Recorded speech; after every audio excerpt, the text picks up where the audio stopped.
Bonjour les amis. Alors comment faire pour savoir si on a affaire à une vraie pièce ou à une fausse pièce? Donc je vais vous expliquer, je vais vous donner une méthode pas à pas pour identifier vos pièces de monnaie, pour savoir si elles sont vraies ou fausses. Mais avant de vous donner ces explications, les amis, n'oubliez pas de vous abonner à la chaîne si vous ne l'avez pas encore fait. C'est gratuit et comme ça vous recevrez des actualités sur les pièces de monnaie de collection et d'investissement. Et vous pouvez également cliquer sur le pouce j'aime sous la vidéo. Alors pour identifier une pièce de monnaie, pour savoir si elle est authentique ou pas, la première chose à faire, ce qu'il faut toujours faire, c'est déjà s'informer sur les caractéristiques techniques officielles de cette pièce.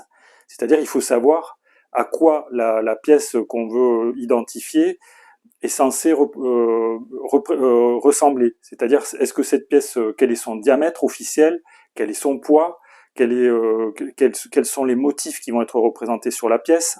Voilà, donc il faut savoir quelles sont les caractéristiques officielles de cette pièce. Faute de quoi, on ne va pas pouvoir savoir si la pièce qu'on détient correspond ou pas à ces caractéristiques. Alors pour savoir si on a affaire, pour identifier les pièces, en fait, pour connaître leurs caractéristiques, on a deux possibilités. Soit on peut aller sur Internet, où on va trouver 80 à 90% des pièces en réalité les plus courantes, on va trouver toutes leurs caractéristiques, notamment sur un site comme Numista, mais il y a énormément de sites internet qui permettent donc d'identifier les caractéristiques des pièces de monnaie.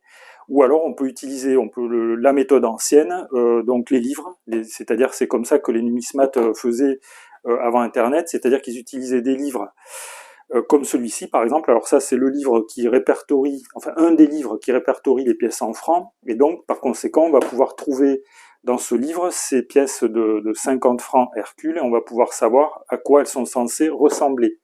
Donc si on regarde dans le franc les caractéristiques techniques des pièces de 50 francs dites Hercule, on va trouver ici, vous voyez, la totalité de la description de la pièce en photo, et donc on apprend que la pièce doit avoir un diamètre de 41 mm, un poids de 30 grammes, et on apprend qu'elle est constituée d'argent à 900 millièmes.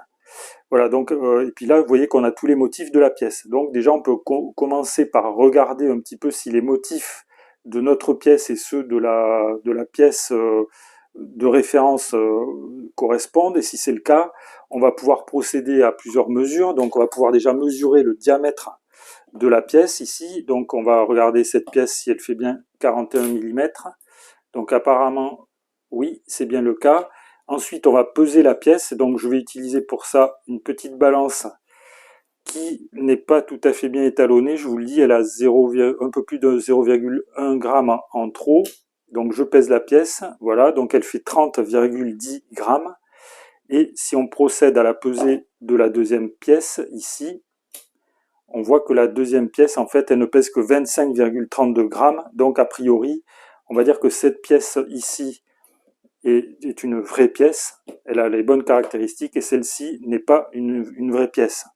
Mais en réalité, les amis, si on avait regardé un petit peu plus en détail les motifs de ces pièces, on aurait pu s'apercevoir d'emblée qu'il y avait un problème avec cette deuxième pièce ici, puisque comme vous pouvez voir, on peut voir donc au revers de la pièce ici 1876-1976, ce qui est un motif qui n'existe pas en fait, c'est une pièce qui n'a jamais été officiellement frappée. Donc les faussaires, ils ont fait quelque chose de quand même assez amusant, ils ont voulu faire croire à une sorte de commémoration de la pièce, mais cette pièce-là est fausse en réalité. Alors, vous allez me dire comment savoir si la pièce, bon, le poids n'est pas bon, le motif n'est pas bon, donc la pièce est fausse, on en est sûr. Elle ne correspond pas donc à ce qu'elle devrait être officiellement, elle n'existe pas. Et comment faire pour savoir si on a vraiment affaire à une pièce en argent ou en autre métal? C'est simple, on peut utiliser une machine alors qui n'est pas peut-être à la portée de tout le monde, qui est assez chère, mais qui permet de contrôler la nature du métal contenu par les pièces grâce au courant de Foucault. Donc on mesure la résistivité des pièces. Et ici, par exemple, pour cette pièce, on va avoir donc une pièce qui est ferromagnétique, c'est-à-dire qu'en fait c'est une pièce qui n'est pas composée d'argent, mais d'autre chose, quoi. Peut-être enfin on sait pas trop quoi, un mélange de métaux. Et si on prend la pièce de 50 francs en argent, normalement quand on la mesure, on va tomber sur voilà là, la machine indique argent 900-925 millième. Vous voyez que la machine a aussi un étalonnage spécifique.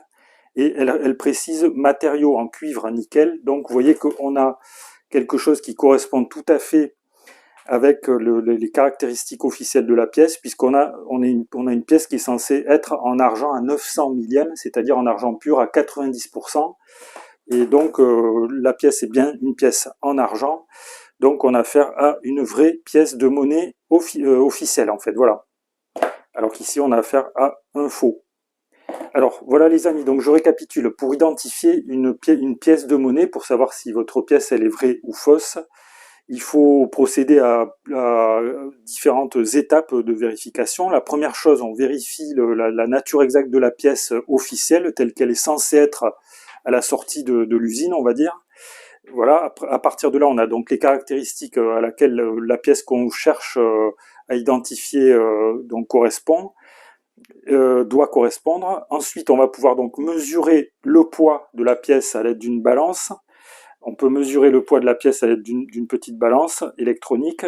Et il faut également, troisième étape, peser la pièce. En fait, c'est ce que faisait d'ailleurs depuis le Moyen-Âge l'échangeur. Il contrôlait toujours le poids avec des balances très différentes, évidemment, avec des balances qui n'étaient pas des balances électroniques.